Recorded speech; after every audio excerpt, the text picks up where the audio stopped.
Usual, I'm going to be pretty free-form and wander around the subject a little bit, but hopefully at the end of the day we'll both have a little more. We'll know a little more about it. Maybe I'll learn as I'm going along, as I'm thinking about it. I'll give you a little history of it first of all, because most of you have never heard of the Brehon laws. Some of you have. Well, sorry, Kevin, you gave us a talk on it before. So you all do, you all have. But first of all, I'll tell you as best I can real quick the history of them, what we know about them, and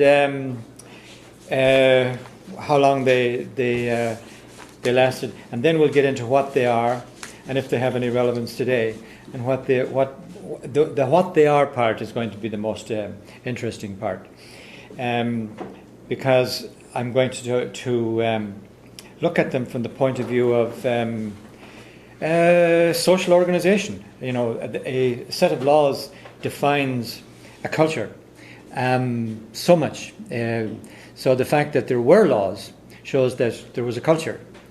It was not a lawless, a barbaric, or a primitive society. It was a very highly organized system of laws, therefore a very highly organized society. So we'll examine them and see what it tells us about the society that relied upon them or used them. But first of all, how do we know they ever existed? What period of time are you talking about, Patrick? Well, I'll start with obviously the historical period. This historic period. Most historians talk about the historical period and prehistoric period. So obviously we only know the historic period. So the historic period, I suppose one could say, started with the Iliad. It's probably the Homer's Iliad and the Trojan War kind of thing, Western civilization. Pre-Christian. Pardon? Approximately what years before or after Christ? Well, the Brehon laws date back to the earliest civilization in Ireland. We know that they go way, way, way back. The adherence to them and their universal acceptance, many reasons why we believe that they were not a system that was imposed by an outsider. They weren't something that developed over a short period of time. They have all the characteristics of having developed over the period that the Irish people, whoever they are, the people who lived on that island, lived on that island. So there's every reason to believe that they are an integral part of the evolution of the people who lived on that island from the earliest times, which would be literally as far back as 10,000 years ago, which was when the Ice Age receded. So there's every reason to believe that they were as old as that. Now, but what I'm going to try and do is very quickly, I'm not going to dwell on this part of it, the historical evidence for them is, and historical meaning the historical period.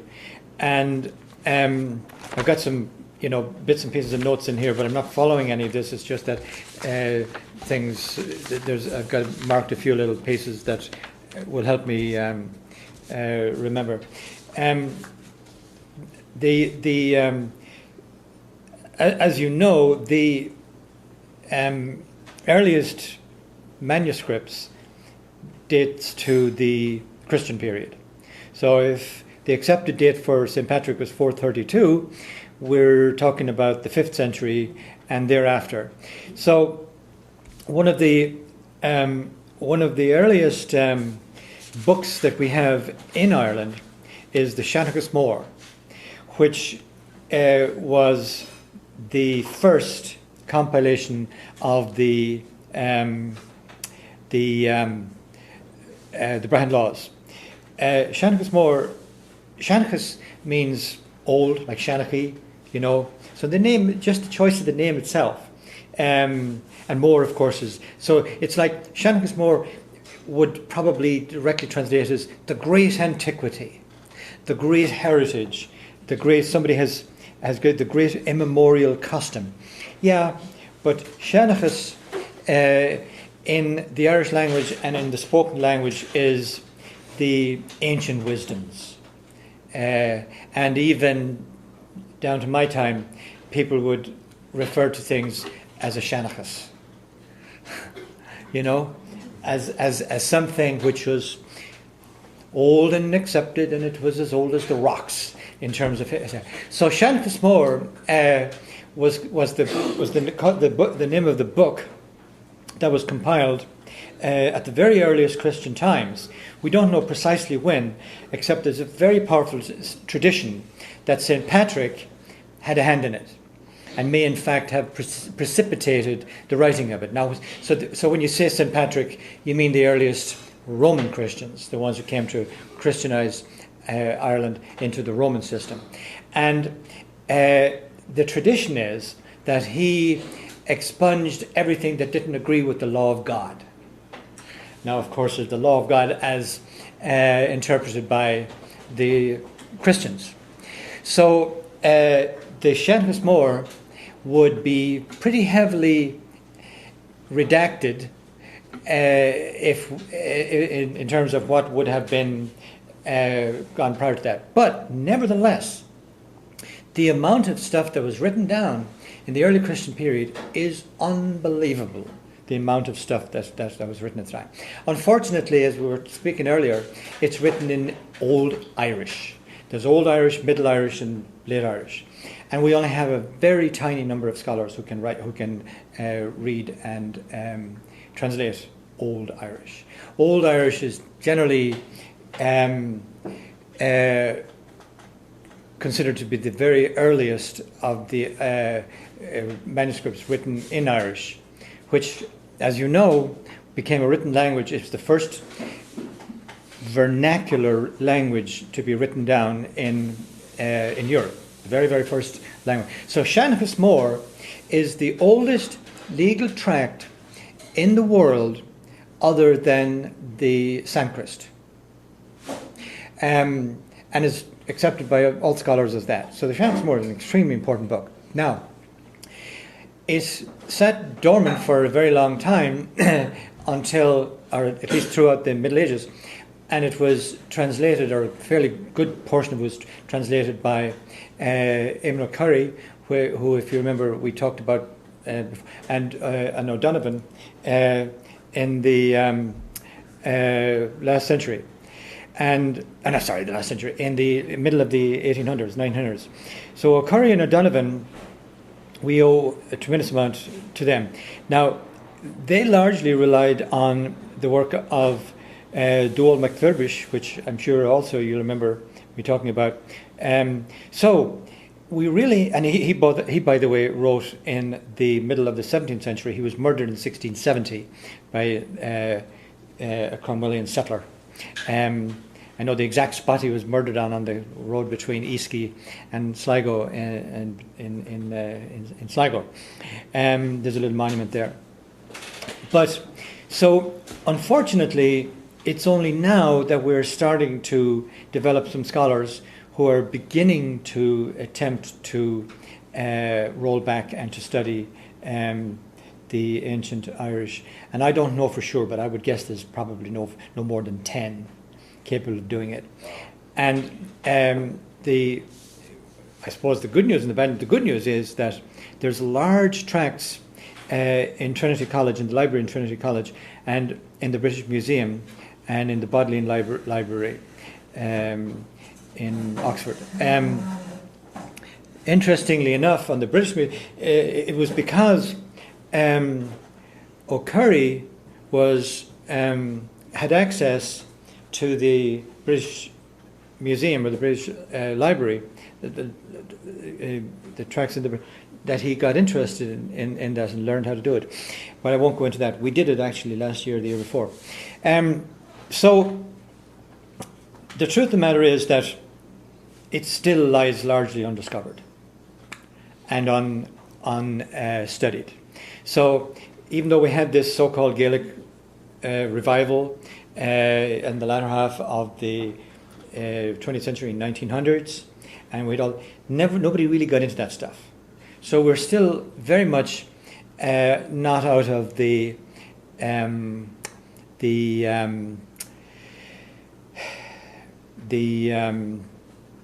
colonial mindset of the British.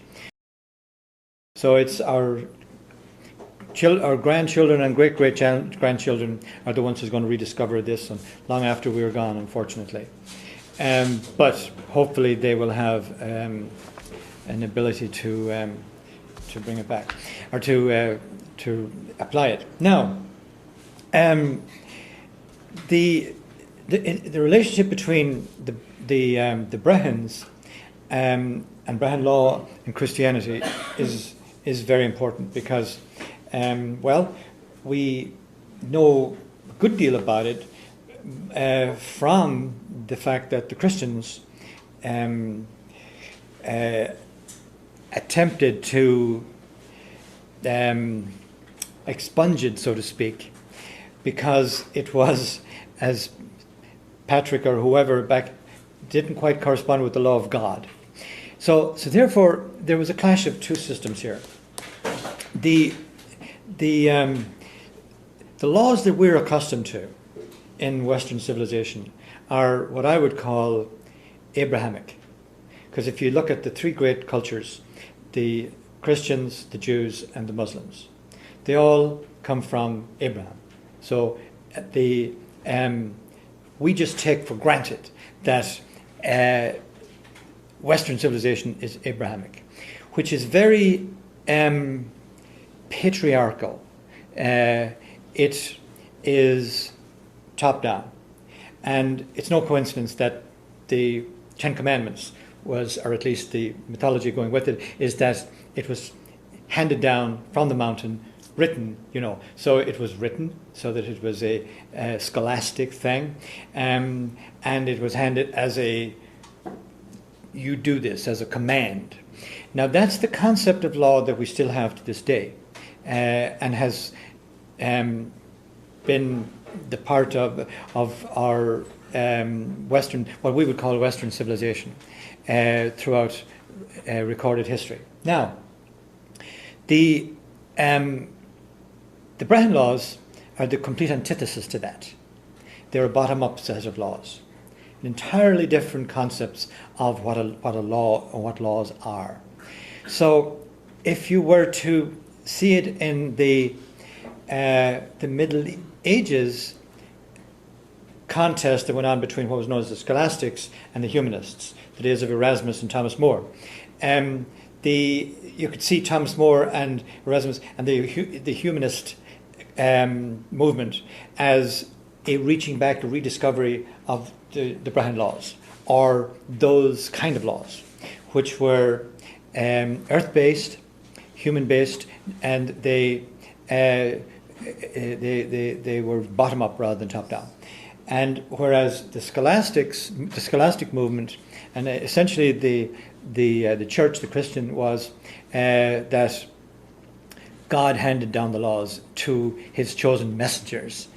The concept of the messenger, which of course is very much Islam and is very much Christian, and indeed is very much Jewish as well. The prophet, the intermediary between that didn't exist in the Gaelic Irish mind. Didn't exist at all.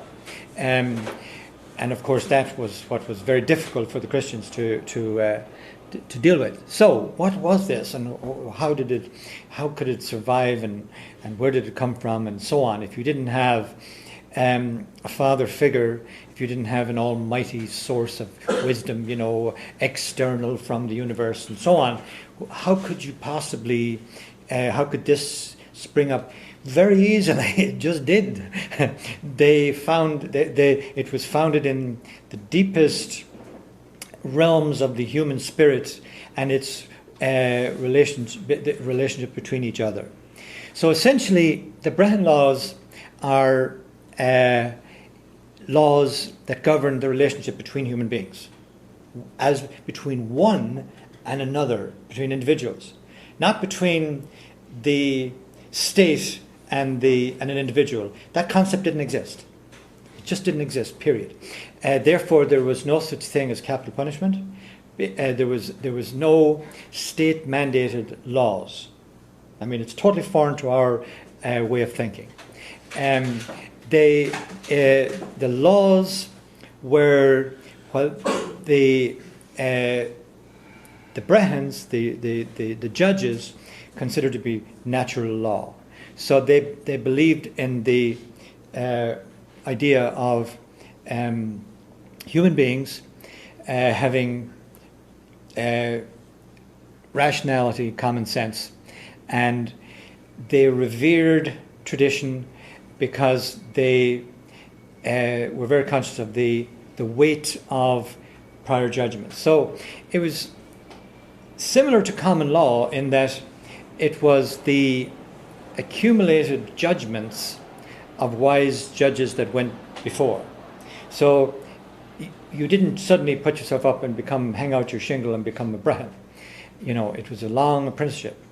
And everything was in the mind, entirely. Because, they just didn't have the technology or the inclination or whatever to write things down. They were quite happy storing it all in each other's brains. So yes, they had precedent. Yes, they had a law library. Yes, they had everything that we would consider essential to a law practice today, but it was all in here. So if you can imagine a lawyer or a judge sitting in his room surrounded by all these wonderful law tracts and so on, and he goes to them, or he has a clerk research them and gets precedents and cites this and cites that and so on. Brehon sat there and he remembered he had the entire thing at his disposal in his mind. That was what you required to do. There was no other way. So typically it took about 20 years to become a Brehon. And by the way, women were free to do it as well. And what was interesting about the way the school system worked, and by the way, this is just one part of the Druidic system, the wisdom system. The teacher, the Olive, the wise person, the wise man, he over a long period imparted his wisdom and his knowledge to his students, and he maintained them.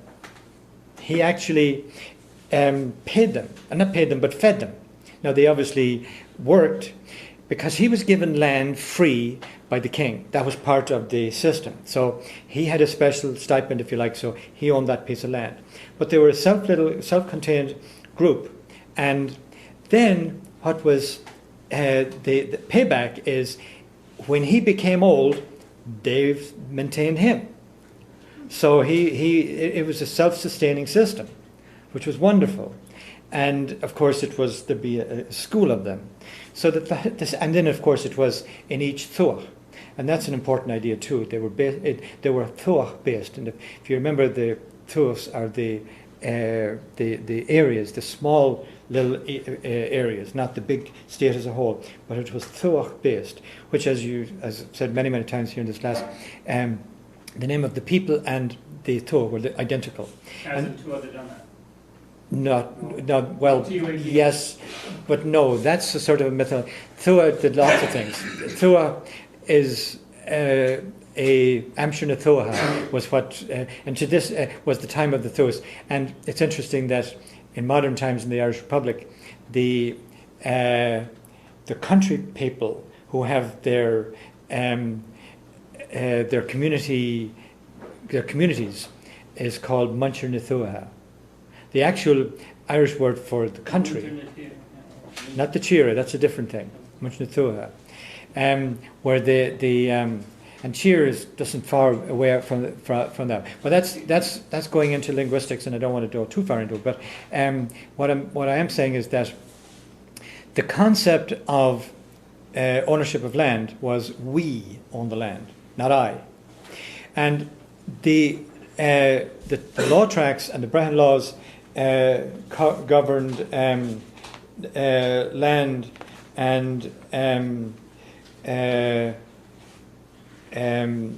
property generally. There's a list of them here somewhere, and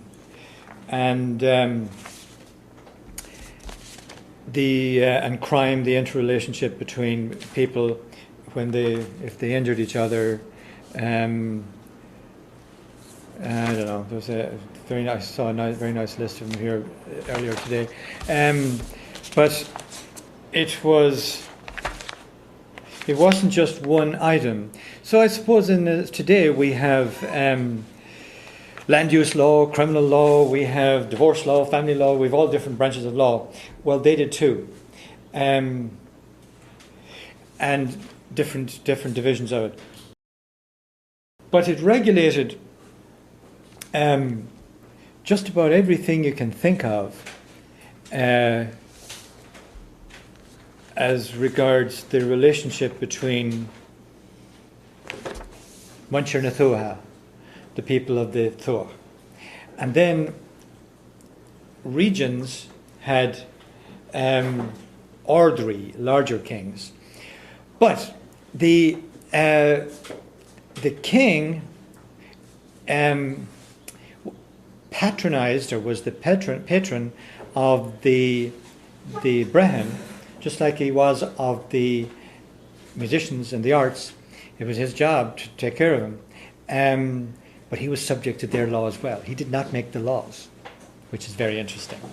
No king. So therefore, when a new king came in, or there was a change in government, so to speak, the laws didn't change. And he didn't come in and change a whole bunch of laws. That's not how laws were changed. Basically, the Brehon laws kind of like had a little Senate type. No, well, they did have. They could. There was 9 people elements of this society could come together, and they could make a law real quick in an emergency. But generally speaking, and that was only when something was needed to be. Some innovation was needed, maybe like dealing with a foreign threat, or dealing with something, or maybe a king that had misbehaved or something like that. Yes, they could, but generally that was a rarity. It would be as rare as the Pope calling the council of the churches. They don't do it very often. But yes, they did have a mechanism for making laws, but they did not have a judiciary or a legislature like we do. So we're not there making laws like that, because it didn't work that way. The laws were accepted; they were known, and and almost immutable, and didn't change. So you can see that the judiciary, so to speak, the Brehons, were far more powerful than even our Supreme Court today. But they weren't concentrated in 1 or 2 people; they were spread around through the Thuas, and they generally.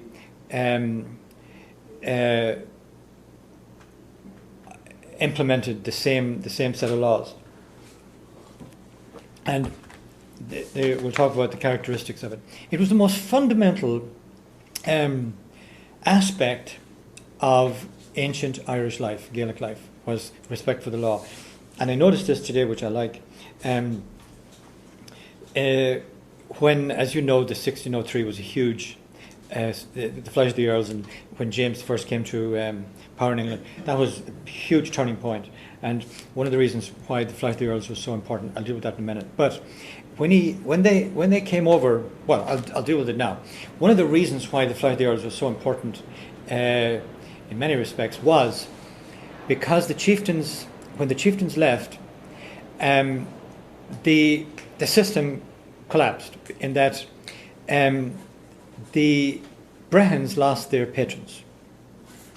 Incredibly powerful fact. They no longer had their protection. Because the king and the old system sustained them. Now, all it was so devastating. But when they sent over when James first sent over his conquering legal army, so to speak. There's one thing that has survived here in Old English. I'll read it to you. For there is no nation of people under the sun that doth love equal and indifferent, that means impartial, justice better than the Irish. This is written in very Old English.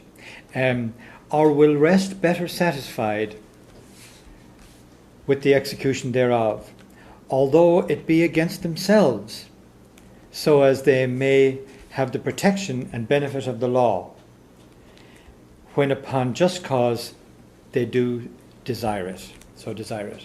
So here was an Englishman marvelling at the reverence that the Irish people as a whole had for the law, even when it acted against them, because they still revered it so highly that they still couldn't imagine life without it.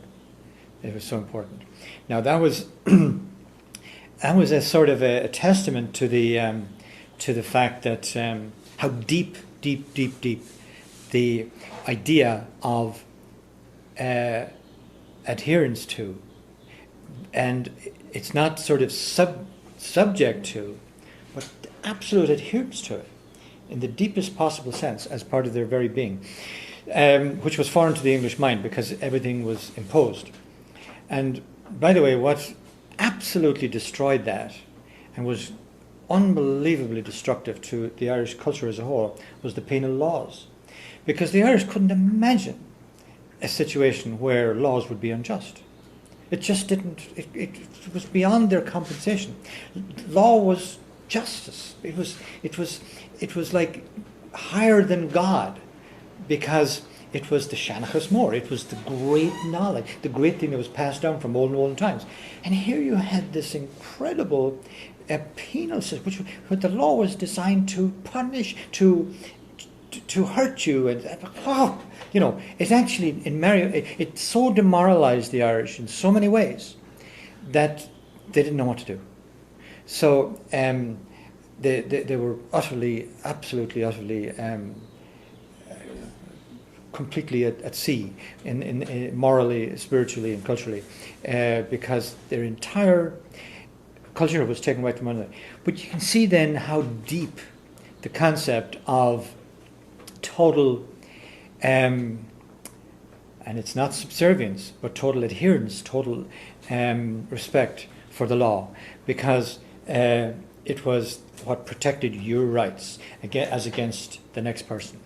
Now, as O'Curry and O'Donovan did their work and unveiled a lot of what MacFurbisher had written. See, MacFurbisher had written in Middle Irish, and he'd interpreted Old Irish.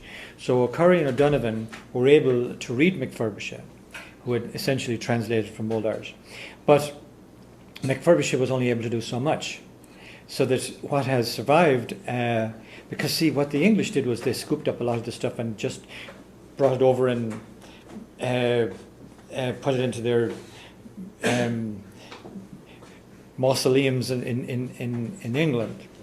And again, I think I told you the story about how at the time of Edmund Burke discovered this great volumes of this. In fact, everything that's in the Trinity College in Dublin Library all came out of some of the old stately homes in England. And he was one of the great weekend visitors, if you like. His calendar would have been full a year in advance, where he would be the guest of the nobility within perhaps a day's coach ride out of London, rather. And he was staying with, who knows, the Earl or something of Northamptonshire or whatever. And they were walking in the garden, and the Earl or Lord, I've forgotten, is Conor Cruise O'Brien, actually, in his book, the great symphony, great symphony. Anyway, his book on Edmund Burke says how he says, "Oh, Burke, I wonder if you'd mind taking a look at some of this gibberish that we have up in the loft over the stables. I think it's Egyptian, but some foreign old, whatever that somebody, my ancestors, had brought in from some foreign place. They were quite sure that it was actually Oriental. Certainly, I'll take a look at it. So, because he was a great scholar. So he goes up, looks at it, and he literally went cold because he recognized it as Middle Irish and Early Irish. But he daren't have said so because they'd have burned it on the spot. So he said, yes, well, it looks like it might be Sanskrit or some Middle Eastern stuff. But yeah, it may not be worth it. But on the other hand, it may be. Now, he had come from Trinity. He says, I'll tell you what, I'll have a friend of mine come over and maybe he can take it back and they'll study it. And that's how the damn thing got back to Trinity College. I mean, it's unbelievable. Absolutely unbelievable. Now, of course, the Bodleian Library, as you know, is probably one of the greatest repositories of ancient works anywhere, because they scooped it from all the various countries, and of course the British Museum. Well, anyway, so there is a vast amount of work in the English archives that nobody has ever looked at yet. So hopefully, as I was saying earlier. Anyway, we can see a lot of things peeking through the fog and of time,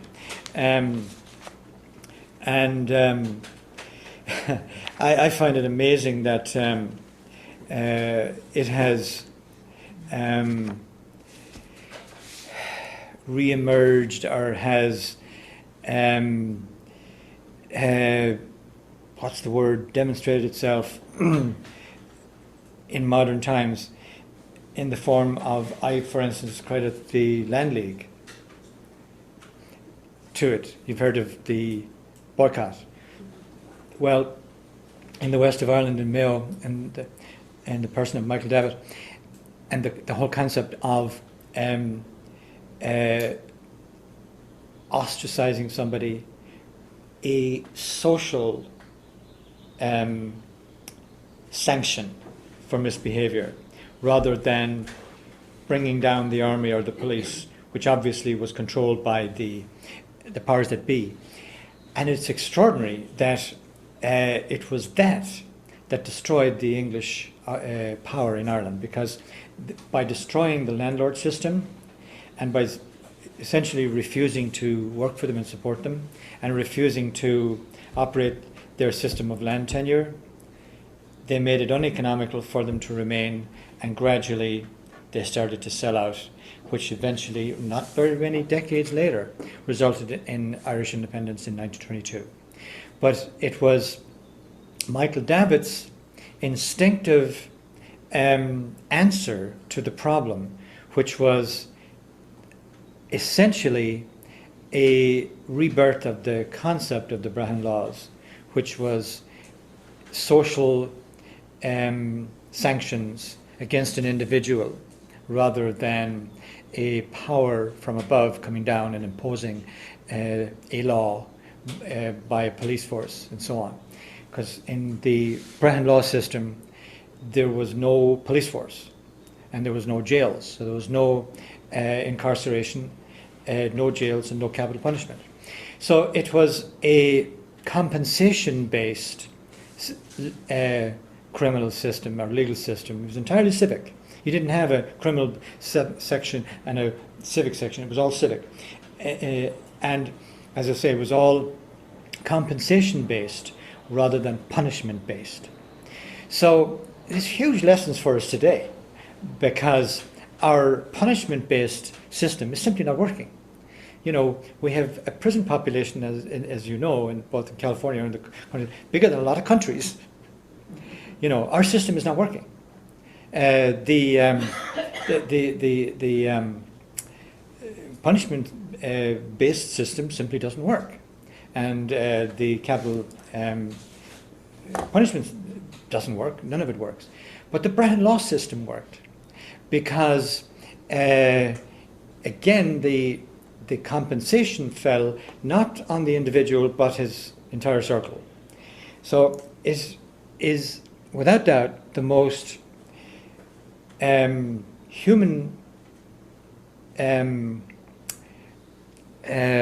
what's the word? fitting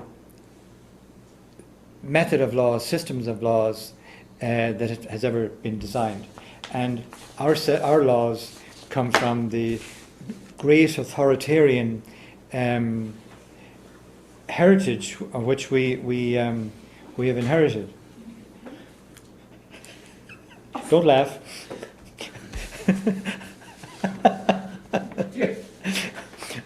You know what's going on there, isn't it?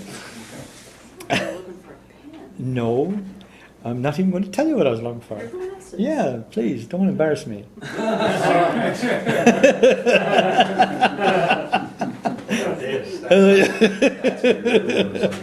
Yeah. Oh my You God. alluded earlier Huh? to examples of Brehon law. I presume since they didn't have property lines, land was common over everybody. So an example might be someone stealing cattle or... Right. And I could have spent the entire evening telling you about examples and how, but I think it's much more interesting, I think, to look at it from a broader sense and why it worked and where it came from. And now we can certainly talk about the actual implication of it. So, Jim.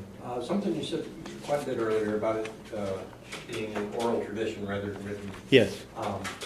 Struck a note I've read recently that the Quran Yes. in Islam Yes. for several hundred years was never written down because that was a chance for error to, Yes. a scribal error, misspellings or whatever, to fall into the Word of God. Yeah.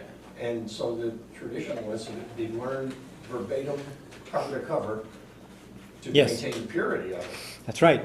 That is absolutely true. It's And still the case today, isn't it? Students Yeah, so They're even required today, by- they're still trying to maintain that. verify hard. Mhm. Yeah. Oh, they didn't have Alzheimer's yet. Ah, But it's written, but the first thing they do is teach them to recite it verbatim. yeah. Yes. The oral tradition should never be dismissed as primitive. It was incredibly powerful. They used their minds because Yeah. they had to, because they did not have writing. There are certain oral traditions that come down to us even today. I'm an anthropologist, yay. That we are not capable of memorizing because we have never been taught to sit here and do Yep. everything by rote. Yep. This particular code, as he can bring out, even set forth who was noble, who was not noble. Yep. Yeah. No, the old tradition was very powerful. No question about it. And greatly revered. We don't need to go into how many cows you have to pay for raping a peasant's daughter as opposed to raping and so on. You want to get to the fun stuff. But obviously there was a very strict code. And they were the things that a kid had to learn. Just a few juicy examples. I didn't learn those parts. Kevin, give us some good Three examples. cows. Three See you cows. guys? One bull. For raping So the Patrick, where'd you get those 3 cows you had to be paying with? You stole them. That's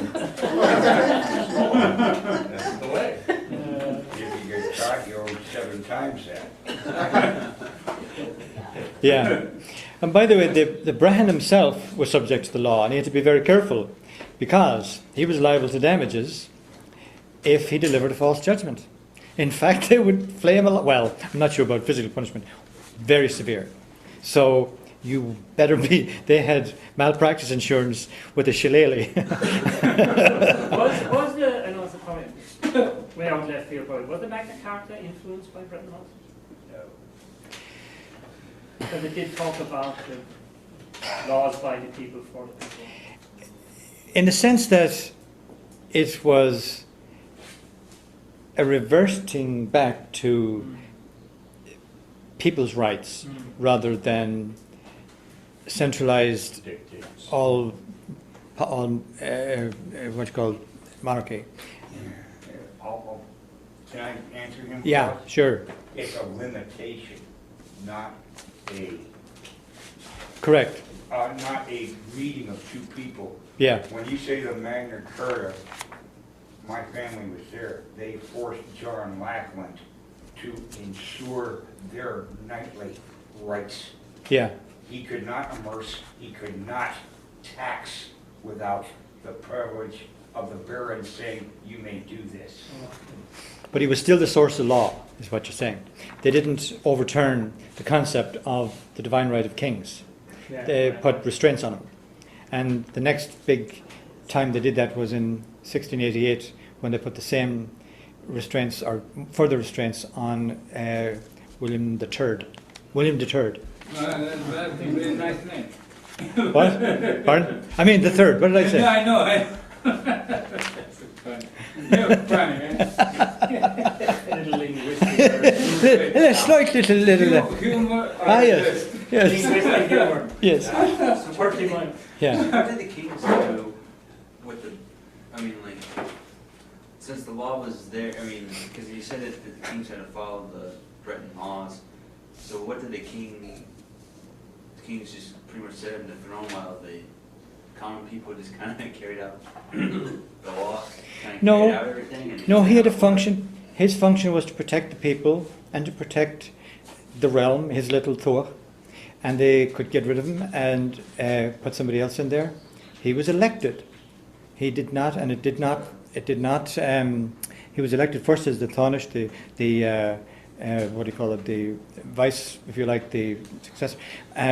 But they could get rid of him at the drop of a hat if he misbehaved, or if he got hurt to where he was incapacitated. No, if he had any blemish.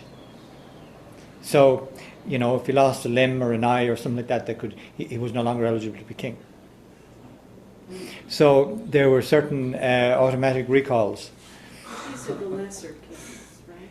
I mean, No, the same applied to all of them. The concept between the method there under were which... many kings. Yeah, Tuachs, basically two types actually. Well, there was three. There was the region, the Tuachs, the regional kings, and then the all three. But all of them were subject to the same set of Brehon laws. All of them. They didn't make those laws. So that a king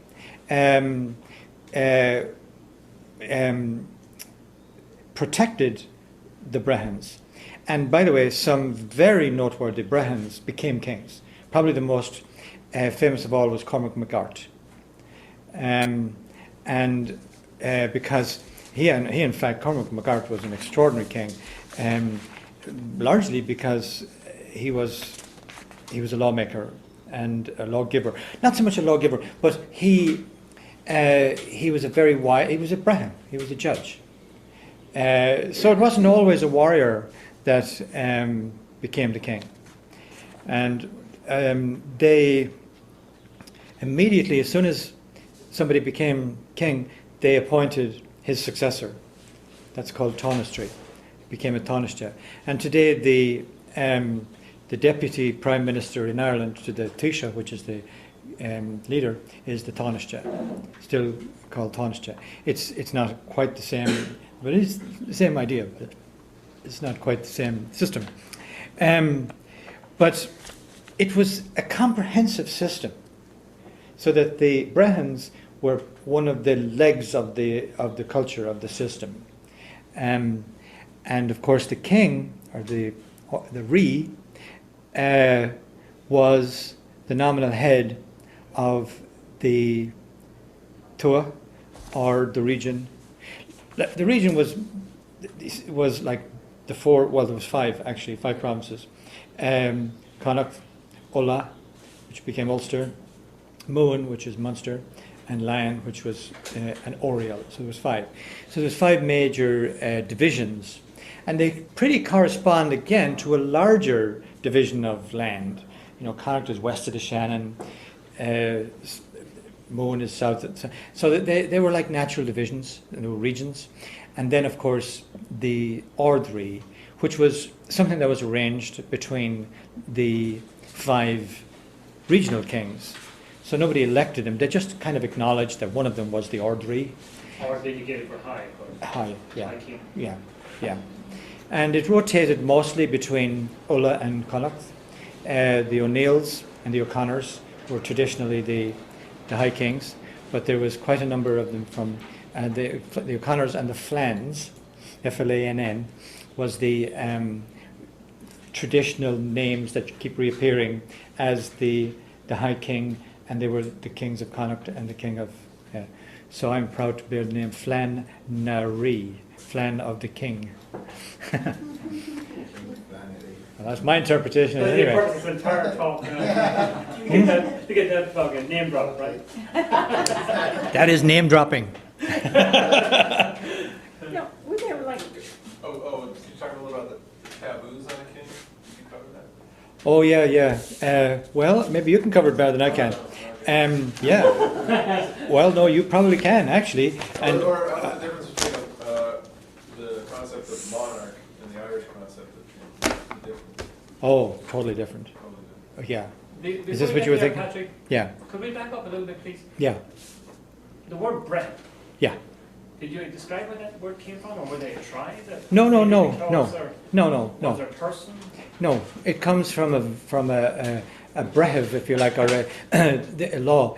The Gaelic for a law is brehev. And Doesn't come from the Roman Empire. Oh, way Britannia. way before the Roman Empire. Way before. Yeah. So It's translated as maker of judgments. that's the person. That's the Brehon. Yeah. But you see, he was. Was from Brehon. Well, he was the, what would I say, the pronouncer of the brehevs, you see. So, and the brehev in its earlier etymology is the word. And in many ways, in Christian, this is the word of God. So the idea of word and brehev is in many ways, it's like the word. It's the Shanchas brehev. So therefore, the person who administers the word, who gives the word, if you like, or who says, is the Brehon. He is all he is the dispenser of that. He's not the maker of it. Yeah, sort of. Yeah, he's more a chairperson. That's but no, the word brehev is it is a judgment, but it's external from, it's apart from the Brehon, who actually says this is what you do. But it wasn't one person expressing a personal opinion. It was based on precedent, and it was common sense law developed by the people. All of those Because of the things, circumstances. the vastly accumulated wisdom of how to handle a situation. Yeah. So that if somebody hurt somebody, there was much thought had gone into it. Sure. So it was revered as being the accumulated wisdom of literally thousands of years.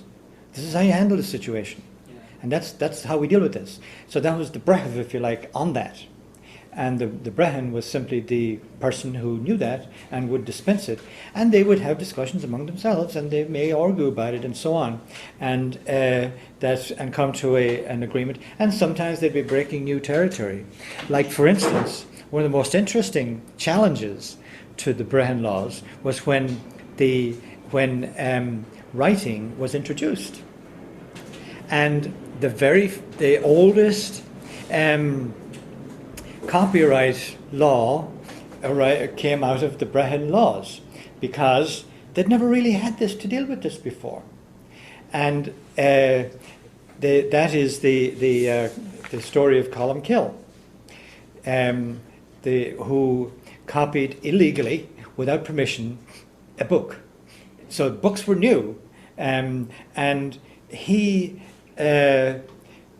copied a book which we presume was the Bible. We don't know what it was. We say, or a part of it. Well, anyway, the book that he copied, or the owner of the book that he copied, of course, was a king whose scribe had, and so they had to decide: was that legal or was it not? Was he allowed to do it? Well, they had nothing in their system to deal with it. Now we're talking about not just script, but stuff like this book is held back here, the pages back here, which would have taken years to complete. No. Don't squeeze it. Was it like Sanskrit or? No. Don't squeeze it into any one of those things.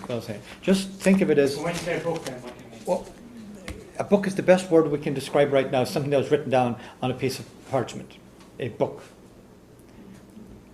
Don't go any further than that. Something that was written down, all right? You know, so we don't have to describe it any more than that. Because, as I said, writing just wasn't something which was part of the system up until then. So, you know, don't go beyond, because now we're going into, you know, the whole business of how did that, the technology, how it worked. Now, could you copy that if it looked like that? Who knows? We don't know. It doesn't matter. So Columkill, who was a nobleman, he was an O'Neill, and he was a churchman. He probably would have been probably was partially Druidic, because they all were. Copied something that without permission, that didn't belong to him, and he got sued by the and they came up with the very famous, and literally there was as best we know, there was a convention of the wisest Brehons in the land called together by the High King. It went all the way to the High King, and because nobody really had the answer. At least they were smart. They were humble enough to say, "Well, I don't know. We didn't deal with that." But they sat down, they discussed it, and they came up with probably the most famous judgments of all time, even greater than David. And that was that to every cow its calf, and to every manuscript, every copy, the owner of the book, the owner of the manuscript. And that is still quoted in law schools as the the first copyright law, to every cow its calf. Because see, when they thought about it, and they sat there in a pastoral society, and of course cows were very much part of the exchange. They were the ultimate exchange. We'll deal with that in a second too.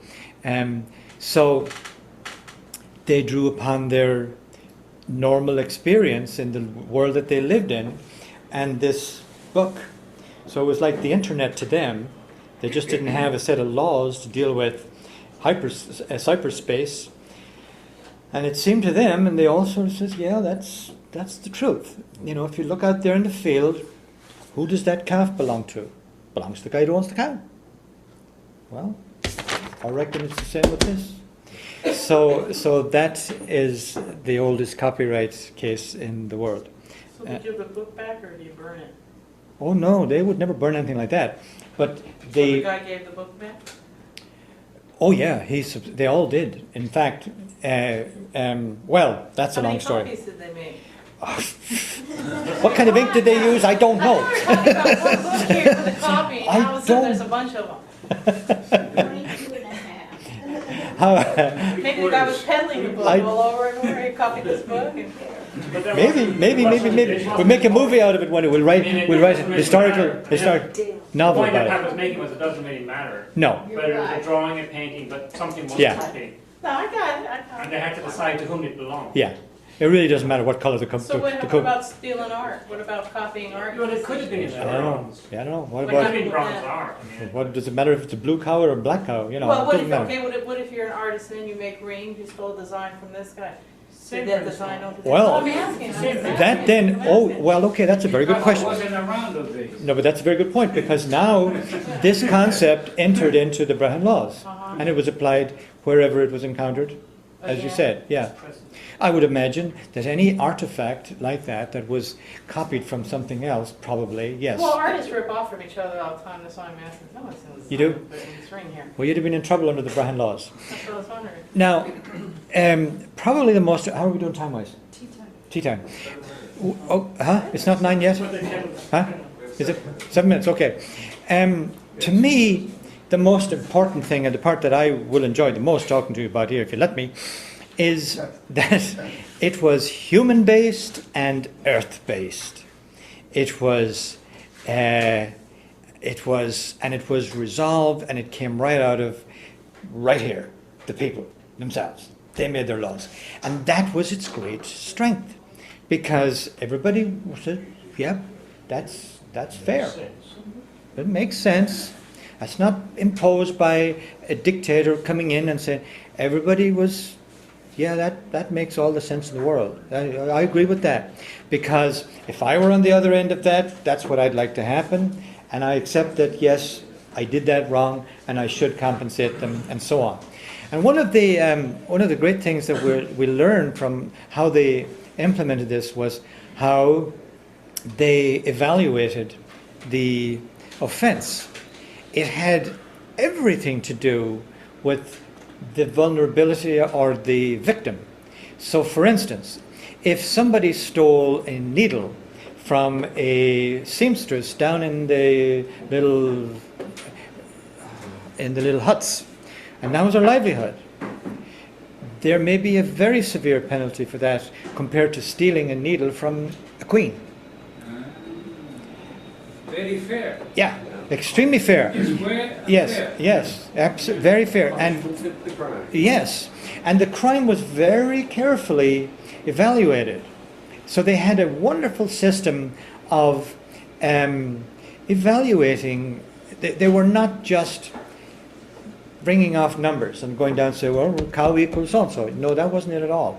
So, and also you had this thing called your honor price. We didn't even go into that. You would have probably wanted to go into that, and and the Eric and all that stuff.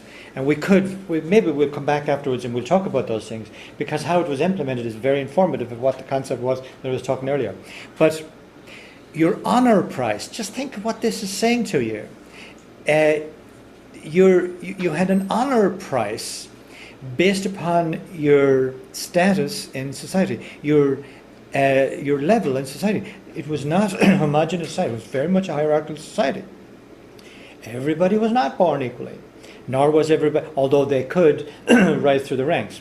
But there was differences. Now, for example, in Christian times, we don't know, we assume it was probably the same in pre-Christian times, but in Christian times, if a priest, this is rather interesting, committed certain crimes, especially moral crimes, crimes of moral turpitude, he lost his honor price right away.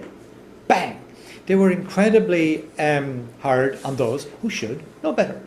What do you mean lost his honor price? Well, we'll talk about. Voted down where you had to pay less? Well, as you rose.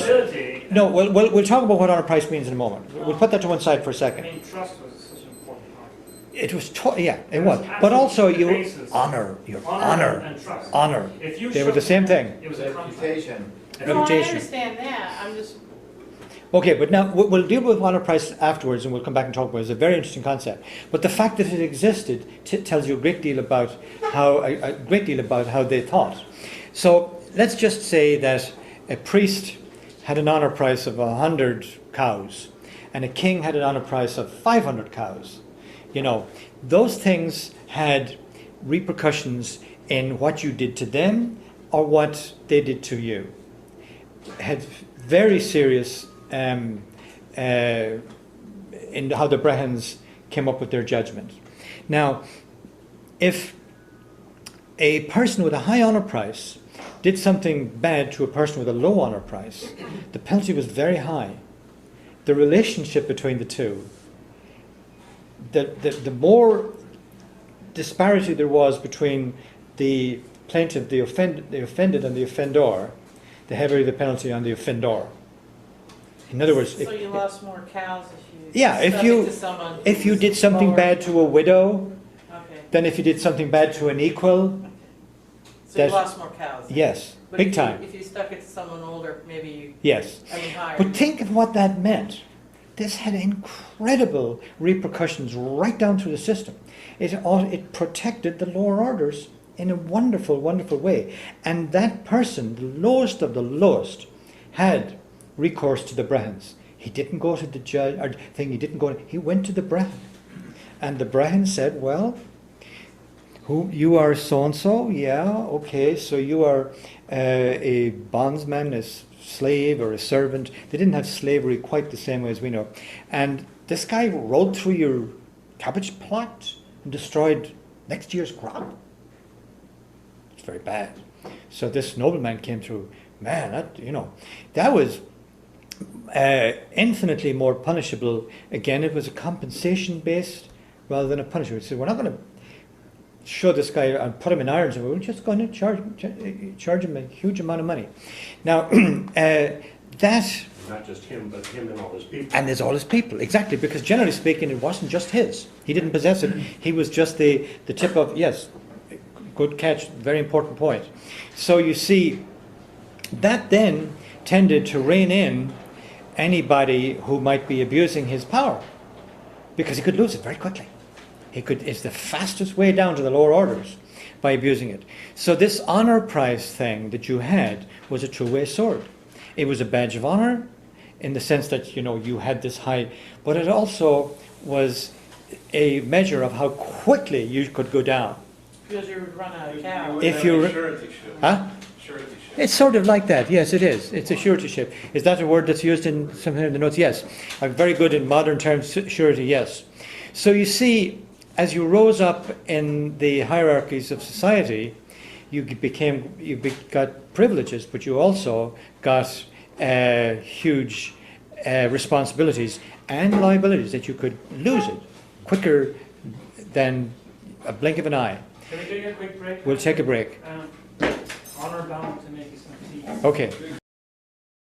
The lady asked me, what happens if you have too many cows? Well, You can never have doing that. well, you could in Irish society because your entitlement to cows was more than just owning them. You actually had to have the slaves to go out and pick up the manure.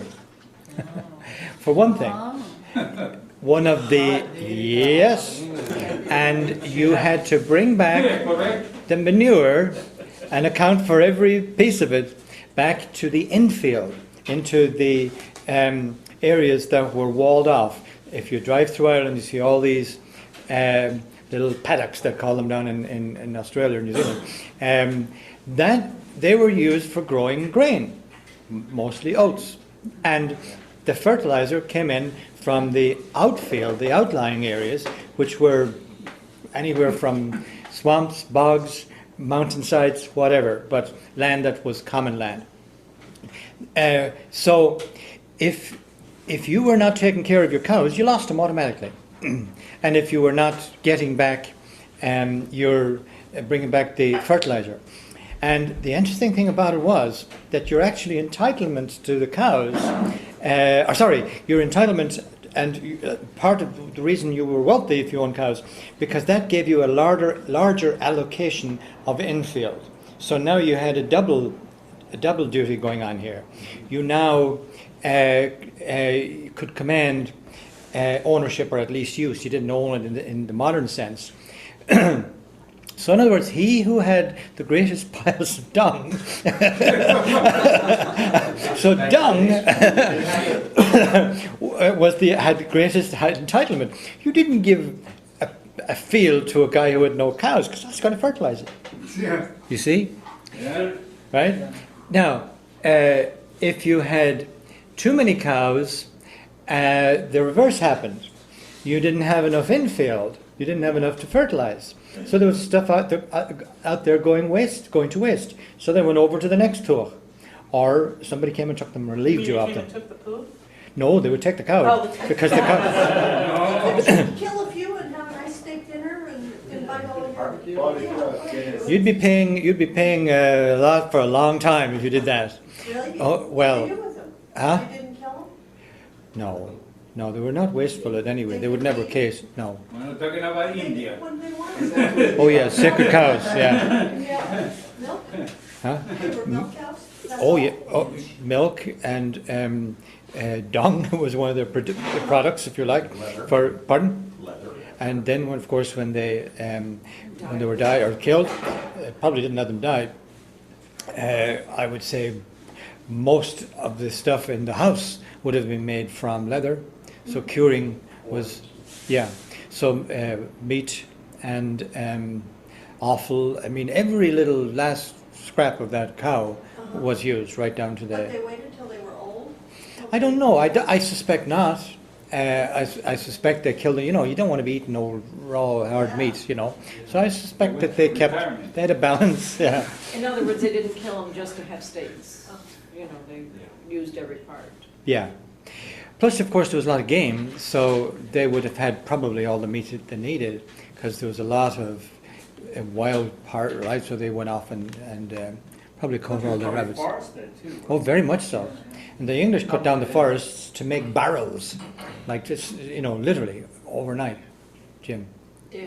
Or Huh? like what? not Jim, Dave. I He mean, said, my period as a reenactment is late 1580s, and payment to currents, that's an individual fighting man, usually a call-up, for a war season was 3 months to 6 months. And for that 3 months, he was allowed 2 cows for eating and 2 cows for his herd. So they made a differentiation. oh, really? Between the eating cows and the herding cows? So do they sometimes trade these cows, like saying, you know, she's a grand pooper, she is, you can trade you for that one there, get a taller cow. I mean, what's going on? Her pooper rating was written on the side of her Like cow. paper saying, okay, she's a good pooper here, and this one's, you know, the meat's a little bit tasty, so we can. Well, I mean, it's poop, if it came down to cow poop. Well, yeah, but when you think about it, what they were doing was they were converting grass on the hillside to actual fertilizer for the infield. Right. So they were just converting. It was a converting machine. Yeah. Talk a little bit about the kingship and the difference Between the kings or between the kings, levels of kings? in Ireland. Pardon? Big difference in The concept of a king. monarch, the concept of monarch. Yeah. Well, it was totally different than the European concept of kingship. The Frankish, for instance, concept of kingship. They were monarchs, and their tradition were more warrior. They had come in from the steppes of Russia, and they were leaders. They were, generally speaking, horse riding warriors. So their ability to lead a raiding party and descend into some nice little valley in the Danube or in Switzerland and settle it and protect the people, and they were like almighty. But they were nomadic. They moved on. Whereas the concept of kingship in Ireland was totally different. Probably the most fundamental difference between Europeans and the Irish was the Irish, being an island people, didn't move around. They stayed where they were.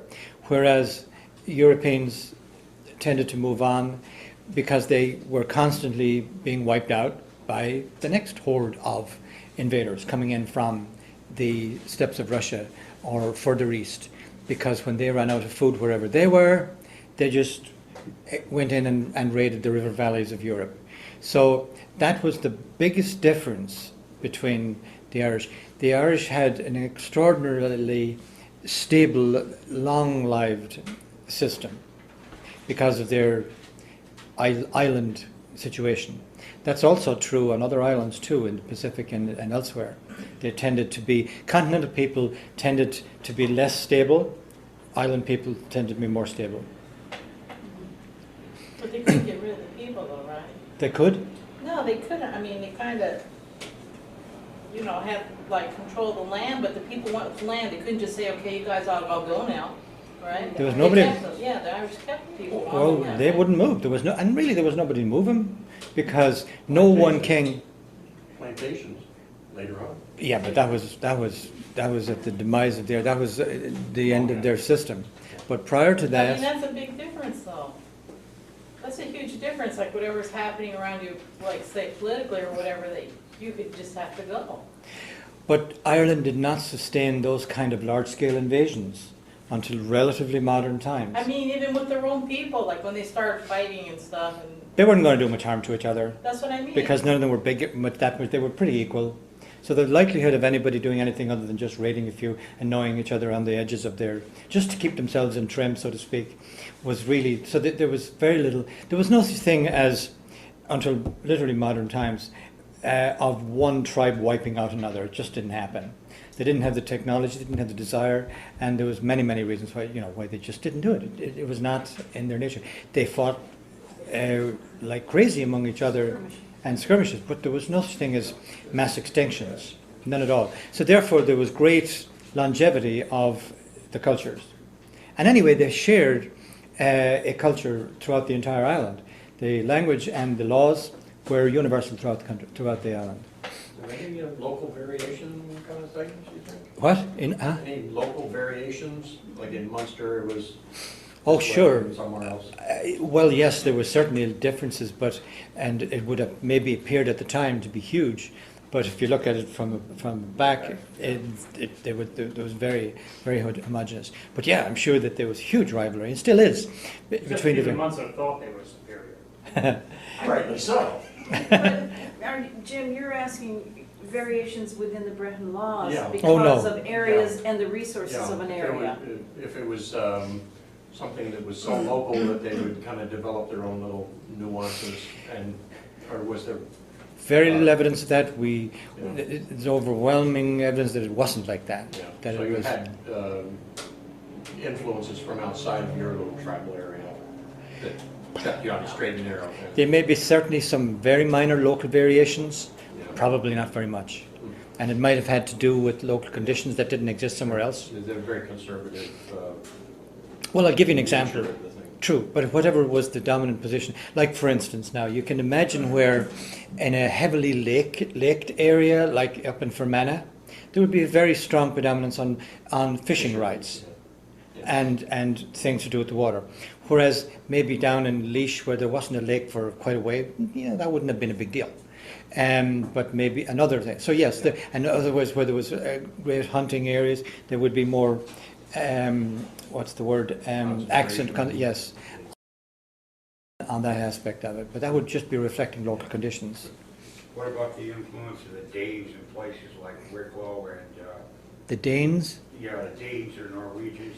Okay, but we're... Settlements, how did that influence Brehon? Do we have any idea? Oh, sure, but now what you're asking, or what we're talking about there, is the impact of foreign invasions. So the Danes were a foreign invasion, the Normans were a foreign invasion, the Celts were a foreign invasion. The Celts, so the various assaults from outside were relatively minor, and Ireland absorbed them very readily. And it really wasn't until the very modern times, like the Tudors, that they really lost out, because they absorbed the Normans very readily. They were they were only a relatively short impact, and they just completely absorbed and became, the famous phrase, more Irish than the Irish themselves. Names like Burke and Yeah, Fitzgibbon and that's right. Fitzpatrick. They became totally assimilated, and they became, and that's one of the things I wanted to bring up. I'm glad you reminded me. The English law, as they tried to reconquer that back, the English established English law in Dublin and around it, and tried to expand it out. And the English law was defined by the Pale. So when they refer to beyond the Pale, they're actually referring to Brehon laws, that the old Irish laws.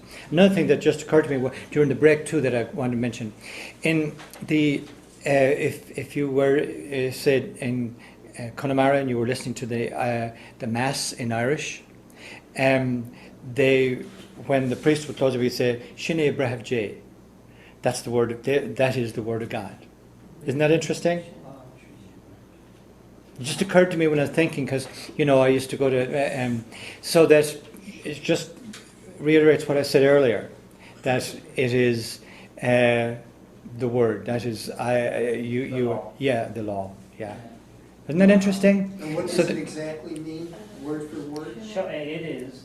Well, I don't know if you're Catholic, but those of you who are Catholic and go to Mass, one of the last words when when he closes the book and he kisses it and he says, that is the word of the Lord. I'll say it in Irish again. Shine Brehav J. So it comes around full circle. Well, it shows, as I said, a use of the Irish word Brehav and Brehon and the law, as it comes out of the Now you're not going to read that in any textbook that I've ever read, but that's just my observation and it makes sense to me because I see that's what I see in my. See, most of our interpretation of what we call Irish is all coming out of the English interpretation of it, coming out of the Oxford scholars. We have not yet created or generated a generation of Irish scholars. We just haven't. Well, how big of an area did one of the Brehons? The tour. Just the Tuas? So there must have been some differences in development within Tuas of precedents for law, so there had to be some How differences. far a going cow between could them. wander in one day? Oh, It's shit. seriously? Only It's to- shit, cow shit. Only to reflect local conditions. Yes, I mean, But the system wouldn't have varied. Just that there would be more What about- emphasis on one than another. so all the any big changes was after the English No. came then, huh? Well, no. The Brehon laws would not have accommodated the English system, nor Yeah. even the Christian system. Right. It just eventually got wiped out of it, not because it collapsed, but because it didn't have the patronage. Once the chieftains were gone, it lost the patronage. It kind of relates to that. Yeah. The concept of hospitality. And Oh, yes.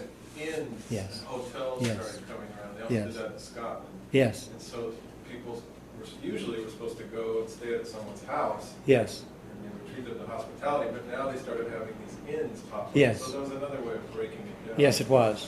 So it's coming from all different angles. That's right. And even when they started to adopt the system of oaths, oath houses, maybe that's where it comes from, the hosting, I don't know, but she host, that's what hostel and so on. There were laws about that. There was very, very, very, very strong laws about of hospitality. Whoa! One of the greatest offences were to breach the laws of hospitality and equality. One of the stories being told when the Normans came, and the Irish, were friendly with them. They, went along with them, and the chieftains came in. They sat down, and they had parties together. But one of the clashes, the cultural clashes, right away, was the king came in, and he had all his people with him. So the harpist and even the whatever, his brewer, and the English were horrified that the Irish were allowing these people to sit down at the same, and they wouldn't do it, and the Irish reluctantly said, well, as we're the hosts, and out of we'll it's not our ways, but we will accept your ways, and we'll ask our servants to leave. So gradually those kind of things started to decline, and that has been documented in the early days. So, yeah. Wasn't there something when hospitality could be refused in Brehon law? I don't know. Maybe under very, very special. I don't know. I studied urban regional planning in Ireland, and I remember reading in the laws that it's still in the books that if you need to use the facility, you can go to anybody's house and knock on the door and they have to lie. It's still in the books. What did you say? You can go to anybody's house, and if you need to use the restroom, the toilet, and you can knock on the door and ask permission. They have to give you permission. Can I go to the cow house? Wow.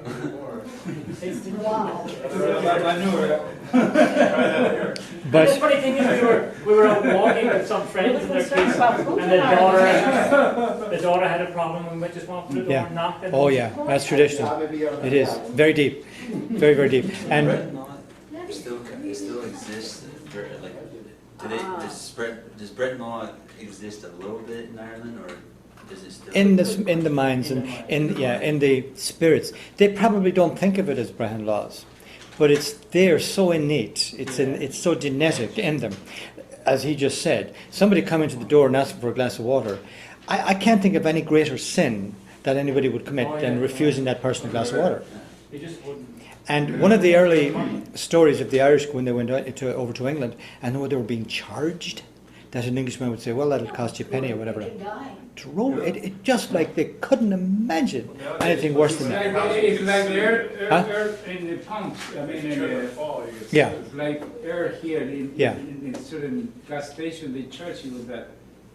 In Chile, we don't charge for No. air nor water in gas stations. Yes. It's free, Yeah. and for eons of time. I remember my mom, Yes, that's good to hear. I remember my mom telling me that her dad, he jumped boat from Ireland and he was illegal the whole time he was here. You came across in the families, he jumped boat in San Francisco and ran down to LA, and he lived in an Irish neighborhood and all that stuff, and he kept changing his name and stuff. So anyway, they came through the neighborhood one time, they were trying to keep blacks from moving in the neighborhood, this whole area, and he refused to sign papers. He said he was not gonna sign anything that said somebody who didn't have who had enough money couldn't buy a home. He just refused to do it. He Good. was never, this attitude that he just didn't do things like that. It was really innate. into him. It really was. You didn't have to give it a name. Yeah. It was part of your psyche, your culture.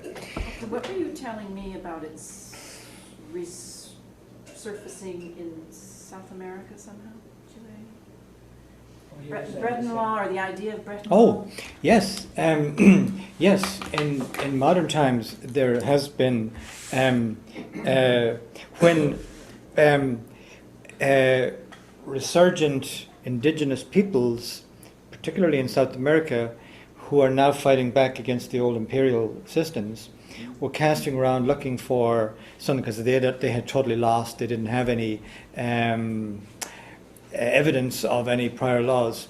They have used the Brehon laws and in the firm belief that they in fact corresponded with what the laws that they had lost. And that's apparently, yes, it does. For example, in Chile, we have a main tribe, the so-called Mapuche Indians. See, the Mapu is a term, it's a word, there are two words really. And it's very meaningful because the Mapuche nation of Chile is really, really, really into nature as you guys, the Irish. Yes. You know, they worship nature, it's the great mother. Yes. You see, the mother is like the theory of the so-called the Gaia theory. Yes. The New Agers, so-called, it's not a New Age, it's an old age that has been revived. Yes. And so this tribe in Chile that are really incredible people, and I always admire them. The word Mapuche means Mapu is earth and Che is people. See, already was earth and Che is people. See, already in the meaning of these two words, you can see that how deep the thing is. Mapu, earth, and Che, people of the earth. That's the reason Che Guevara, the word Che, is like you say in America, a dude. That's right, yeah. Or Che. It's Argentinian, yeah. No, it's Chilean. Is it Chilean? It's Chilean. Is it? I thought it was But what Argentinian. happened is a lot of these, I know I'm trying to defend being nationalistic. Yeah. In fact, I'm a very guy beyond nationality anyway. But happened to be that the so-called Mapuches, they used to be in ancient times when the Spaniards were not there in those territories. Well, when the countries became delineated, some of them stayed in Argentinian territory, and they became the peasantry for the Argentinians. And the main tribe stayed in Chilean territory. So, it's funny because in Chile we don't say Che to say, hey dude, we say gallo. It's like a rooster. Oh, really? That's Chilean slang. See, if I say dude, in Chilean slang is gallo, which is rooster, a rooster, you know? Uh-huh. Now, the name Che Yeah.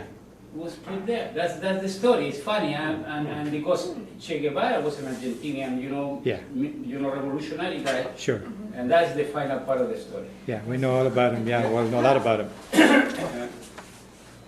Okay, Yes. but even though if they're coming up with some of these like laws like that down there in South America and stuff, they're not coming up from Brehon laws, right?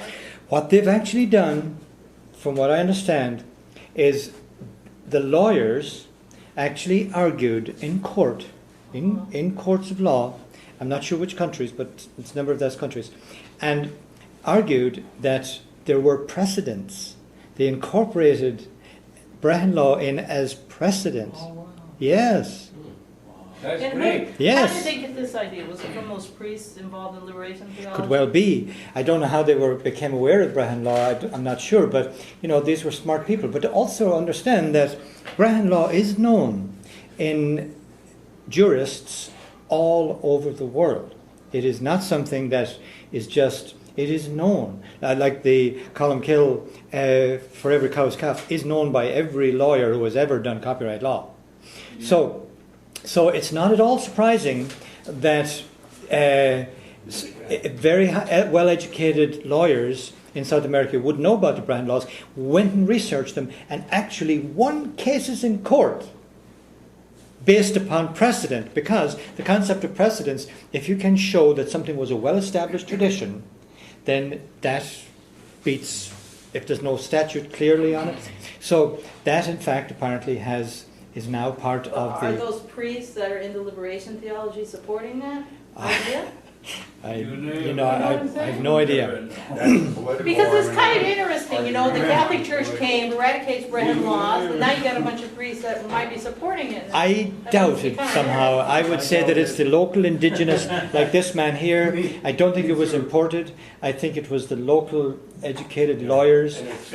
Yes, their culture. I think so. A lot of the churches abide by siding with the establishment. Yeah, that's right. It's less likely to be those, because the liberation priests are kind of mavericks and renegades. They're frowned upon by the Rome. They are. I mean, there's one of them chastised Right. by the Pope. Well, they're generally allied with the local indigenous people. There was They one are guy- Irish people kind of like They them. lie themselves with it. They may Irish be. people like liberation theology, don't they? They Because may. my friend's dad teaches the university on the East Coast, and that's what he's teaching. He's Irish. Well, it could well be, but canon law is so codified, it's so different. Canon law is very much like Napoleonic law, very much. So it's kind of unlikely that a doctor of divinity, a lawyer, would have that bent, I suspect. I think it would be much more likely to come from a But secular... those priests are already going renegade, right? So maybe they're picking it up anyway. That's just kind of curious how it got down there. I don't know where it is, except that it has been noted that that is happening and surprisingly, not in the English-speaking world. You'd imagine something like that would have burst forth in, say, New Zealand, that the Maoris would have done it. But it's actually in the Latin-speaking world rather than the English-speaking world. Just shows you how deeply suppressed the English-speaking people are into that old Magna Carta, that concept of law. So, Patrick, earlier on you mentioned how future generations, it will depend on future generations to study Brehon law and bring it back. Yeah. What's happening in Ireland to do? Well, an extraordinary thing is happening in Ireland right now because of the Green Party and the Green Movement. Because all of a sudden everybody has understood and realizes, my God, we used to be all green. The Brehon laws are absolutely environmentalist. And the penalties for hurting Mother Earth were instant and severe. Which goes back to That's great. Machu. In Chile we have the so-called Partido Humanista Verde. Verde is green, yeah. It's a little thing, it's funny because my first girlfriend became now she's a big shot in the Green Humanist She is. Party, but we split in 1968. Ah. It was a little brief, movement. She was like 10 years old But then? then now she's no, I was in fact 17. You were? And she Okay. was 1 year younger than me. Okay. And, Yeah. and she is really serious. Yeah. Okay. Yeah. But now, so The Green Party, you're saying? there's a, as you know, the Brehon Society. You stood up on this, Kevin, didn't you? No. Well, there's a very, very strong Brehon Society here in the United States. It's actually based in Florida. Really? Yeah. Yeah. And it's entirely American. It is not. It's not. Well, I'm sure they had some interest in Ireland, but just like the Germans have gotten incredibly interested in archaeology in Ireland, they recognise it as kind of like a fossil of what their country might have been like, and they're very, very interested in it over there, more than the Irish are, which is rather interesting. A lot of American jurists and lawyers. So the Brehon Society here in the United States. Yes, and it is not an Irish nationalistic thing, or it's an awareness of a earth-based, human-based system of law, which is a repository, if you like, of thousands of years of wisdom in how to coexist with the earth. And it's kind of like what's happening in the south. In the south, that's how I learned about it. Was through the Brehon Society, because again, it's the nearest thing that they can come to probably what the Native American traditions and laws were, because again, it's obvious, it's natural. You know, you don't hurt the earth because that's what's feeding you. Of course, that's the big mothers, you know. That's the even the pig doesn't go poo in his own corral. That's right. He can go in a corner, but not where he But sleeps. not where he sleeps, Exactly. or your doorstep. You know exactly. Correct, Yeah. correct. So you see, I can see a huge renaissance of the Brehon laws as an earth-based system of laws. Now, the English, of course, will dismiss it all as being very tribal and very prehistoric. Archaic. Yes, Yeah. but fortunately, we're starting to grow out of that now. Yeah. And the Irish were their own worst enemies. They were running away from what their great heritage was. So I actually see a great future for the Brehon laws when you understand what it is. In a way, the Seanchas Mór and the word Brehev gives you a clue right away that it's the ancient wisdom, which is Seanchas Mór. And it's so interesting that that's what that book was called in the 5th century. How do you spell that? Seanchas, in modern English, Seanchus. How do you pronounce that again? Seanchus, yeah. How do you spell which, the laws? I can't pronounce. Brehon. How do you spell it? Brehon in modern English. H-O-N. Brehon. But Seanchus the word Shan is a very interesting word in itself. And Aria's left. Hasn't it? He's hiding back there. Shan is probably Farsi. Shas is Farsi actually. Is it? It's related to that. It means the same thing pretty much. Old and Shas, ancient. yeah. Yes. Okay. Okay, Farsi. Yes. It's best we know. Not that there is such thing, but it's an Indo-European. Shahis means a wise man. Aha. Shahis. Yeah. Just about the same word. Now the Romans adopted it, the word, and it's their upper house was the Senate, the Shannas. That's where the word came from. We say Senate. Yes, it meant the old people, the wise old people. They all had, great. So Yeah. Patrick, you're saying that Brehon law is once again going to come to the forefront, and the Irish will once again save civilization. Yes. Is that right? Well, I don't think they'll save. I think they'll re-emerge. Their civilization. I think they saved the wrong civilization. They saved The Romans. That's right. And I wrote a play about that.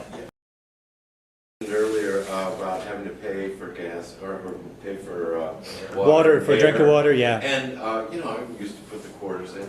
But last time I wanted to fill my tire, I went and there's a big sign that says the state of California has now been that this station must give you free air and water. That's good. I wonder if it's Brehon. Well, that's generosity. It's free.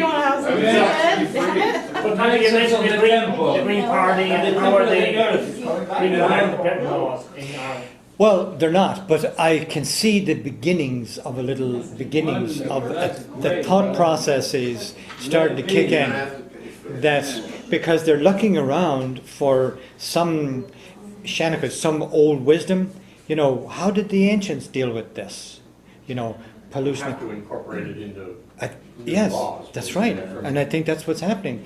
Because one of the biggest issues is actual water, the pollution of water and the water base. And that's one of the things that's happening in Ireland. You didn't do that in the old Brehon laws. If they had survived, we would never have had the pollution into the water table. You'd lose all your cows for that. Fishing rights. Exactly. A stream that belongs to someone and you can't fish there. You can't, or you can't overfish. Right. And you can't use, you can't kill fish, you put them back. You don't kill young or mother fish, So they knew all that stuff. That is a wonderful thing. Yes, Of course. it is. And we have to rediscover it. You have to rewrite the laws to incorporate it. Well, I think what we have to do is we have to rediscover where we went wrong. We went off into this horrific material world that Al Gore portrays so well, and with no restriction, but it's true, he does, that this mad technology, extracting out coal and burning, and we just went nuts for a relatively short space of time from the industrial, it all started with the Industrial Revolution, or the so-called Industrial Revolution. And look how short it has lasted. It has lasted, not very long. You know, the middle of the 1800s. And already we're in serious trouble. So therefore, we went off the tracks there. We went off the tracks when we started to consume and extract more than, you know. So I do think that the Brehon laws are relevant to the next generation and the next generation after that. Not to us, I think we've kind of missed the boat, but I do think that they are relevant in the future. Huh? We can still be on that boat. You can't say you missed it. Well, I agree. I just would love to think it would happen that quickly, and I hope you're right, Delphine. I know. Well, good. In Kansas, they do that today pretty much.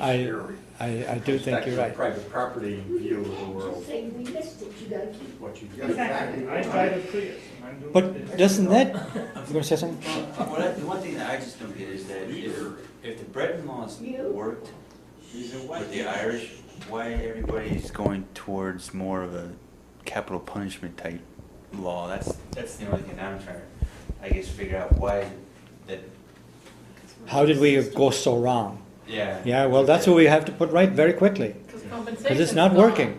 It's not working. What else is left except hitting somebody over the head? And it's individual, it's private property, everybody's in charge of their own selves and nobody else. Yeah. So that there's no, Yeah. you can't, if someone has nothing, you can't charge them. Yeah. Or the compensation is out of whack, you know? Yeah. Totally, yeah. So you They get charge charged him and for all his neighbors and all his friends, they're gonna stop them from We doing it. have no cohesive little community that's gonna put pressure on you. We don't. You know, Smart enough. there's no repercussions. Because we have relied too much on the big state, and we have lost sight of the communities, the local communities. All politics are local. Everything should be done locally. Yes, sir. When you mentioned before compensatory Yes. law, Yes. or punishment, I think you said. No, we did. There was no punish. It was not punishment based. It was compensation based. Okay, what's an example of compensation based versus capital punishment that he just mentioned? If I killed somebody. Yes. Your people. I should be compensated by being killed. No, that's isn't not that- what they did. No. That's not what they did. They punished not just you, but your entire support group, your village, if you like, your support group. And they punished you severely for not having taught you a lesson and allowed you to have been such an aberration. They punished the entire... If you kill another person's son, you'd probably have to give up a son to them.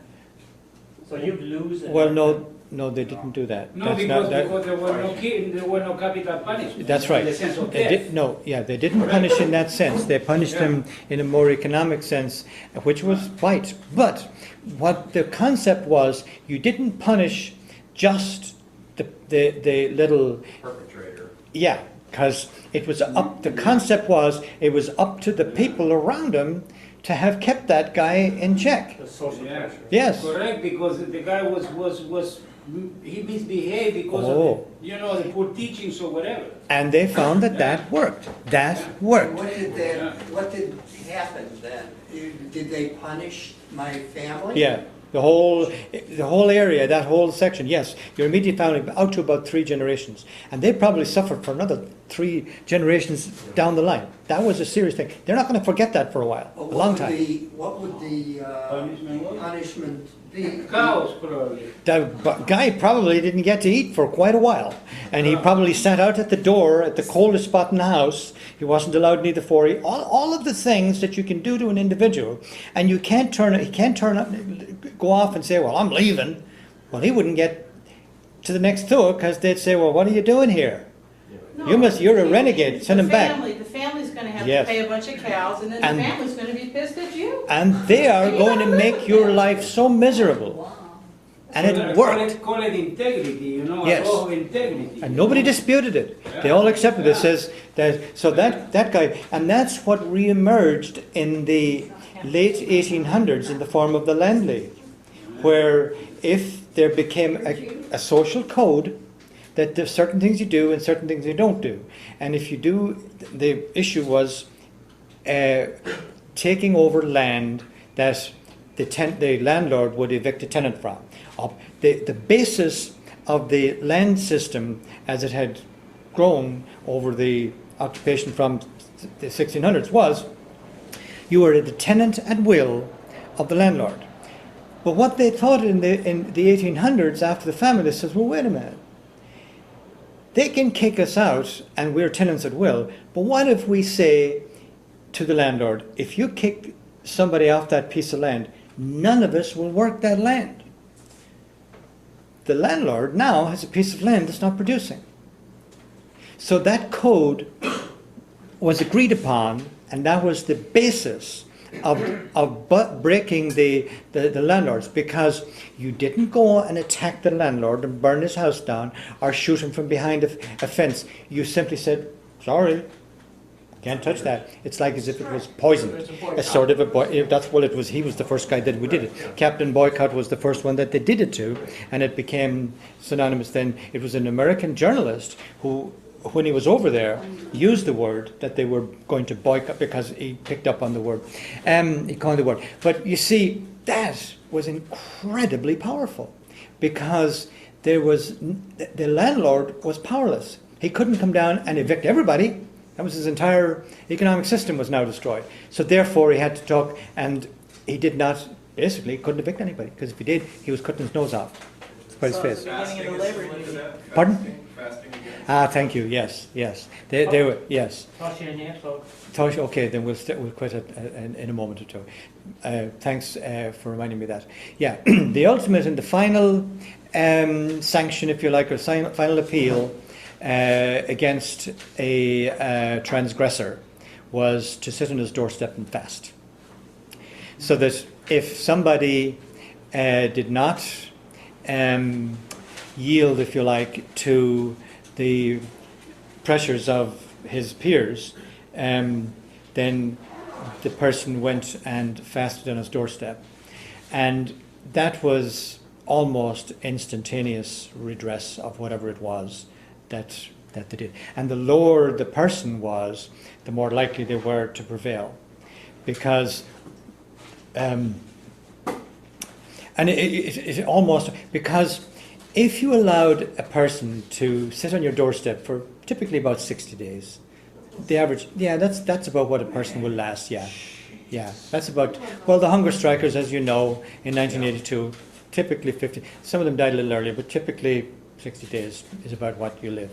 So if you go to that extreme, you probably are never going to be forgiven by society for that. You are not going to be able to do anything.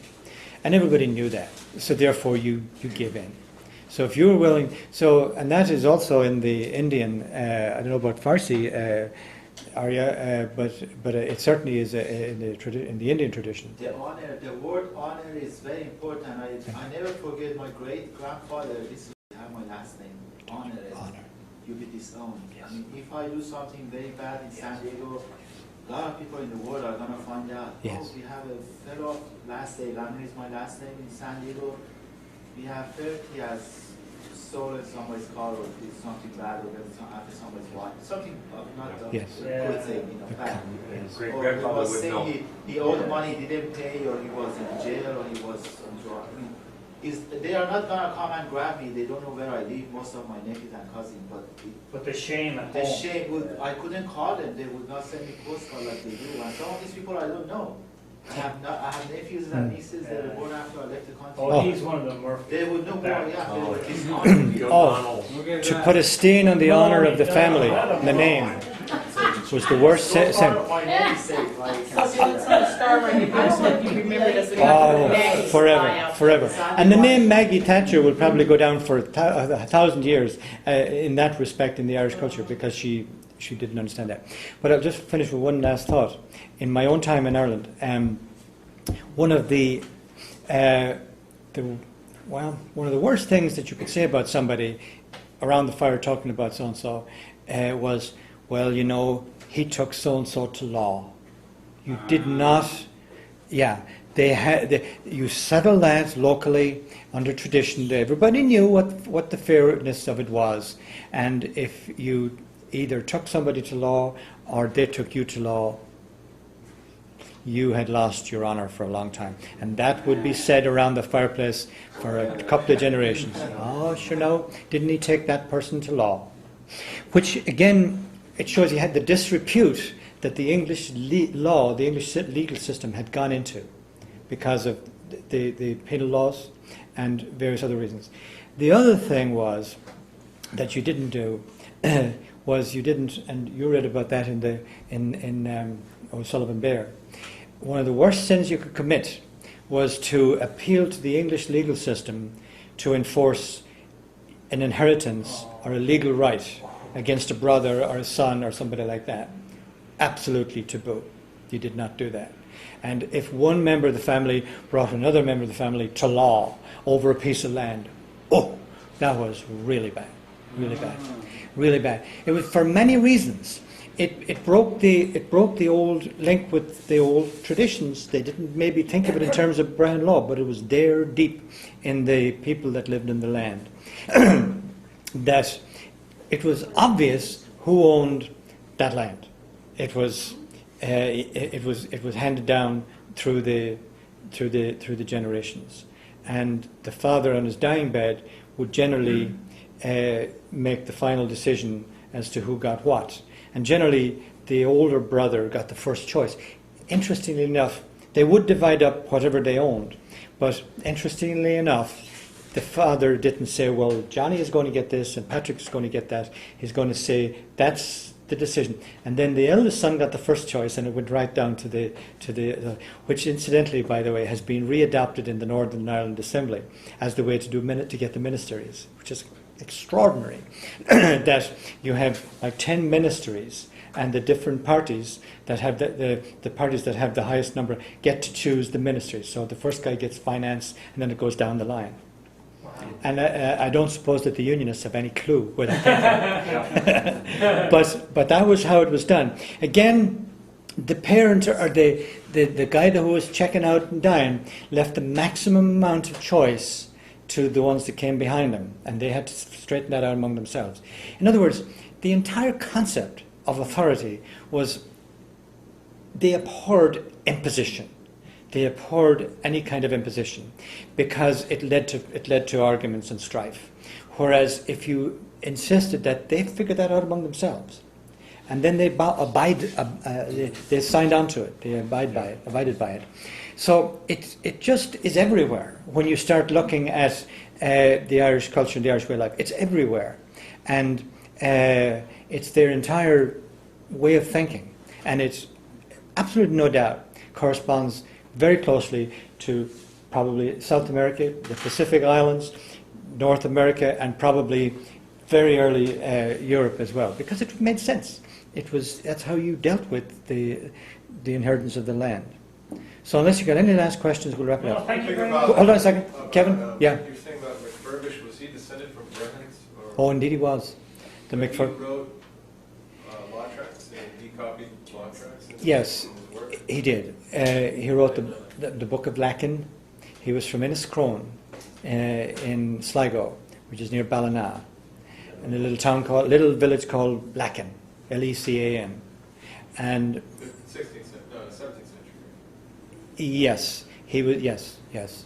Now he was the descendant of an earlier McFurbish. Well, there was a whole line of them actually, but the McFurbishes, they were the Brehons or the Olives, the Bards, the Brehons, to the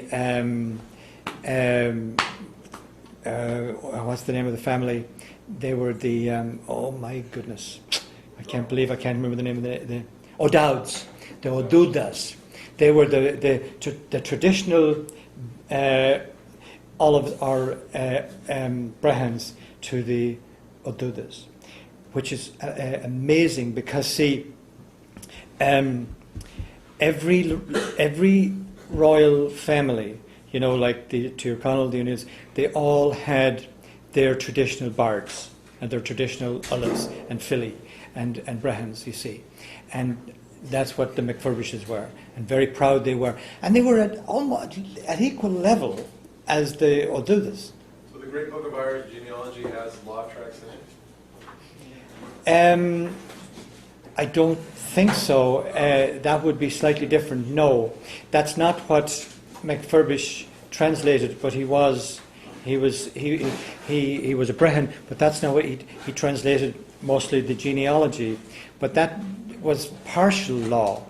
The vast majority of the Brehon laws have not been translated, unfortunately. So the work of Dúall McFurbisher, who was the absolute last, seriously, the very last, because if you remember, he was killed by a Cromwellian settler in 1670. Now, when you consider that the Flight of the Earls was in 1607, and from that moment onwards, the support system for the Brehons and so on was gone.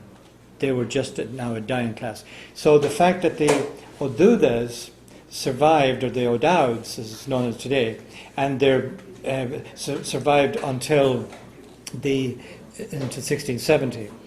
And yes, and how the O'Dowds survived as a tribe and as a very proud people in the Ox Mountains, just inside the inland side of the Ox Mountains, was when in 1798, when the French landed in Killala, one of the very first chieftains to ride in on his horse with his men was the O'Dowd, and presented himself to the Spanish Admiral Humbert, and put himself at his disposal. A very, very proud local chieftain. So he was still there in 1798, the year of the French. That's the word according So to you see, Patrick Flannery. yeah, but by then, now, again, but okay, all right. The West of Ireland actually survived, a lot of that stuff survived in the West of Ireland much later than everybody else. In fact, the Annals of the Four Masters exists because of the O'Garas in North Roscommon, near Lochgara. They were the patrons. They had the money. They had the tracts. They had buried in their old castle. And Micheál O'Clery, who was a Jesuit monk from Donegal, he took them back up and he wrote most of the Annals of the Four Masters in the convent. But in those days, the convent was more of in Donegal town, but under the patronage of the O'Garas of North Roscommon. So the fact that some of those tribes survived was the dying embers of the Brehon system. Thank you very much. Proof once again of superiority. Where is this